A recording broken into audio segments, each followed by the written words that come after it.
اعوذ باللہ من الشیطان الرجیم، بسم اللہ الرحمن الرحیم۔ یہ آپ کی zoom on line class Urdu کی سمری میں آپ کو شیئر کر رہی ہوں، ٹھیک ہے۔ میں نے آج آپ لوگوں کے لیے پیراگراف بنا کے لائی ہوں صفحہ نمبر 51 کا، ٹھیک ہے۔ صفحہ نمبر 51 سوال ہے میرا، دیے گئے پیراگراف سے سوالات کے جوابات لکھیں، ٹھیک ہے۔ یہ ایک پیراگراف ہے جس پیراگراف سے آپ نے کوسچنس کے آنسر دینے ہوں گے۔ یہ پیراگراف میں آپ کو پڑھ کر بتا رہی ہوں۔ یہ مٹی بارش کے پانی کے ساتھ بہہ کر ندی، نالوں اور دریا میں چلی جاتی ہے۔ وہاں مچھلیاں اور دوسرے آبی جانور ہوتے ہیں۔ ہم اور جانور دریا کا پانی پیتے ہیں۔ دریا میں سیلاب آنے سے یہ مٹی دور دور کھیتوں میں بھی پھیل جاتی ہے۔ آپ نے دیکھا کہ کوڑا کرکٹ پھیلانے اور تازہ ہوا میں دھواں مل جانے سے ہمارا ماحول آلودہ ہو جاتا ہے۔ اس سے انسانوں، جانوروں اور دوسرے جانداروں کو بہت نقصان پہنچتا ہے۔ ہمیں چاہیے کہ ہمیں اپنی دنیا کو آلودگی سے کیسے بچائیں گے، ٹھیک ہے۔ یہ پیراگراف ہے جو میں نے آپ کو پڑھایا تھا، آلودگی کسے کہتے ہیں، ٹھیک ہے۔ آلودگی کا میں نے سبق ٹیوزڈے والے دن پڑھایا بھی تھا آپ کو پوری ڈیٹیل سے، اور آج ہم اس کو نیٹ کاپیوں میں کام کریں گے، ٹھیک ہے۔ یہ دیے گئے پیراگراف سے سوالات کے جوابات آپ لوگوں نے کرنے ہیں، ٹھیک ہے۔ یہ میں نے پیراگراف پڑھا دیا آپ کو۔ اب اس کے سوال جو بن رہے ہیں، پہلا سوال ہمارے پاس آ رہا ہے، مٹی بارش کے پانی سے بہہ کر کدھر جاتی ہے، ٹھیک ہے۔ سوال ہے میرا، مٹی بارش کے پانی سے بہہ کر کدھر جاتی ہے۔ یہ مٹی بارش کے پانی کے ساتھ بہہ کر ندی، نالوں اور دریا میں چلی جاتی ہے، ٹھیک ہے۔ پہلا سوال کا یہ جواب ہو گیا۔ پھر دوسرا سوال ہمارے پاس آ گیا، انسان اور جانور کون سا پانی پیتے ہیں، ٹھیک ہے۔ انسان اور جانور کون سا پانی پیتے ہیں؟ انسان اور جانور دریا کا پانی پیتے ہیں، مطلب ہم اور جانور جو ہوتے ہیں دریا کا پانی پیتے ہیں۔ پھر سوال نمبر 3 ہے میرا، مٹی کھیتوں میں کیسے پھیلتی ہے؟ جو مٹی جو ہوتی ہے کھیتوں میں کیسے پھیلتی ہے؟ تو دریا میں سیلاب آنے سے یا کوڑا کرکٹ دریا میں سیلاب آنے سے یہ مٹی جو ہوتی ہے دور دور تک کھیتوں میں پھیل جاتی ہے، ٹھیک ہے۔ سوال کا جواب جو ہے، دریا میں سیلاب آنے سے یہ مٹی دور دور تک کھیتوں میں پھیل جاتی ہے۔ پھر سوال ہے میرا نمبر 4، ہمارا ماحول کیسے آلودہ ہو جاتا ہے، ٹھیک ہے۔ ہمارا ماحول کیسے آلودہ ہو جاتا ہے؟ تازہ ہوا میں دھواں مل جانے سے ہمارا ماحول آلودہ ہو جاتا ہے۔ یہ تو آپ کے پیراگراف سے میں نے آپ کے لیے سوال بنائے ہیں، ٹھیک ہے۔ اور آپ نے اس کو کس طرح کرنا ہے، نیٹ کاپیوں میں کرنا ہوگا۔ چلیں اب آپ بک نکال دیں جی۔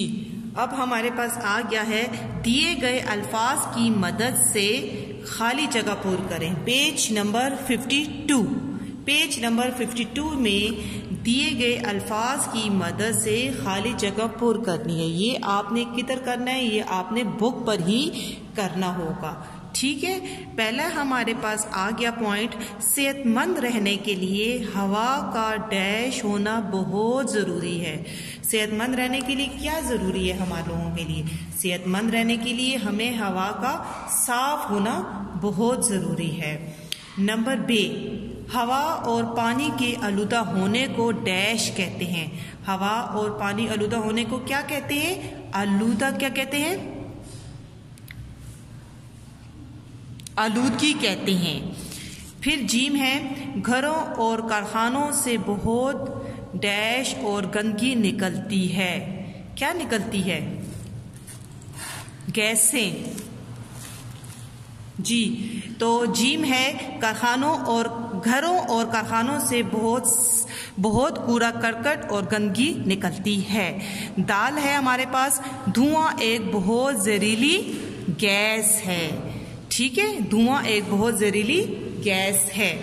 نمبر ہے جو آ جاتا ہے گھر کی کھڑکیاں اور روشن دان زیادہ تر کھلے رکھیں. ٹھیک ہے، یہ آپ نے بک پر کرنا ہوگا. ٹھیک ہے، پھر بک سے ہی آپ نے پیج نمبر 52 ہے جو میں لکھ کر لائی ہوں، سبق آلودگی سے ہی ہے. جملوں کو منفی جملوں میں بدلیں، مطلب اس کو نیگیٹو میں لانا ہے، نہیں میں لانا ہے، کہ جملوں کو صحیح جملوں میں تبدیل کرنا ہے، نہیں میں. پہلا پوائنٹ ہے ہمارے پاس، ہمیں ناک سے سانس لینی چاہیے. تو ہم اس جملے کو کیسے صحیح کریں گے جس میں نہیں آنا چاہیے؟ ہمیں ناک سے سانس نہیں لینی چاہیے. نمبر 2 آ جائے گا ہمارے پاس، گندی ہوا کو آلودہ ہوا کہتے ہیں. تو اس میں کیا سوال کا جواب آ جائے گا؟ اس جملے کو کیسے تبدیل کریں گے؟ گندی ہوا کو آلودہ ہوا نہیں کہتے ہیں. پھر ہمارے پاس آ جائے گا تیسرا سوال، صاف ہوا ماحول کو خوشگوار بناتی ہے. صاف ہوا ماحول کو خوشگوار نہیں بناتی ہے. نمبر جیم ہو گیا ہمارے پاس. پھر اس کے پاس آ گیا دال، ہم آلودگی کو کم کر سکتے ہیں. تو اس کا جواب کیسا ہوگا؟ نہیں میں آنے میں کیسا ہوگا؟ ہم آلودگی کو کم نہیں کر سکتے ہیں. تو اس میں آپ نے نہیں کا استعمال کرنا ہے، اور یہ آپ نے اپنی بک پر ہی کرنا ہے. پیج نمبر کون سا ہے؟ یہ ہے آپ کا پیج نمبر 52 پر ہی آپ نے اس کو کرنا ہے. پھر اس کے بعد ہمارے پاس آ جائے گا بک کا ہی پیج نمبر 53. پیج نمبر 53 پر آپ نے کیا کرنا ہے؟ الٹ معنی والے الفاظ لکھیں، جو بک پر ہی کرنے ہیں. ہم نے آپ کو کلاس میں الفاظ متضاد بھی کروائے تھے، 20 سائٹ پر کاپی پر دیکھیں تو ہم نے کروائے تھے. یہی کام جو ہے آپ نے بک پر کرنا ہے. ٹھیک ہے، جیسے کہ الفاظ الٹ معنی جسے کہتے ہیں الفاظ متضاد کو کہتے ہیں. ٹھیک ہے، جیسے ہمارے پاس ایک مثال آ جاتی ہے صاف. صاف کسے کہتے ہیں؟ گندا. صحت مند، صحت مند کا کیا ہو جائے گا؟ بیمار. جب ہم صحت مند رہیں گے تو ہم اگر بیماری ہو جائیں گے نا، صحت مند ہیں تو دوسرا بندہ کیا ہو جائے گا؟ اگر وہ کھانسی ہوگی، زکام لگ گیا تو وہ بندہ بیمار اس کو کہتے ہیں. نقصان، نمبر 3 پوائنٹ آتا ہے نقصان. نقصان کسے کہتے ہیں؟ کسی چیز میں نقصان ہو جائے، اور اگر کسی میں فائدہ ہو جائے تو نقصان کا فائدہ الٹ جو ہو جائے گا وہ کیا ہو جائے گا؟ فائدہ ہو جائے گا. کم، کم کیا ہو جائے گا؟ اس کا الٹ کیا ہو جائے گا؟ زیادہ. کم ہے تو اس کو کس طرح زیادہ کرتے کہ زیادہ میں آ جائے گا. تازہ، اگر گھر میں ایک کھانا بن رہا ہو، آج امی نے آپ لوگوں کے لیے کھانا بنایا ہو تو وہ تازہ ہوگا، اور اگلے دن وہ کیا ہو جائے گا؟ وہ ہمارے لیے باسی ہو جائے گا. ایک دن گزر جائے گا نا تو اس کو ہم الٹ کیا ہو جائے گا اس کا؟ باسی. آلودہ، آلودہ کسے کہتے ہیں؟ گندے کو کہتے ہیں. ٹھیک ہے، اگر ہم اس کو الٹ کیا اس کا ہو جائے گا؟ صاف یا پاک. آلودہ کا مطلب ہے صاف یا پاک. یہ آپ نے پیج نمبر 52 کے الفاظ 52 کے خالی جگہ پر اور جملوں کو منفی جملوں میں بدلیں، یہ آپ نے بک پر ہی کرنا ہے. ٹھیک ہے، آج کی ڈیٹ ڈالنی ہے، اور پیج نمبر جو ہے 53 ہے اس پر جو الٹ معنی والے الفاظ لکھے گئے ہیں وہ بھی آپ نے بک پر ہی کرنا ہے. ٹھیک ہے جی، نیکسٹ لیکچر کے لیے اللہ حافظ، ٹیک کیئر.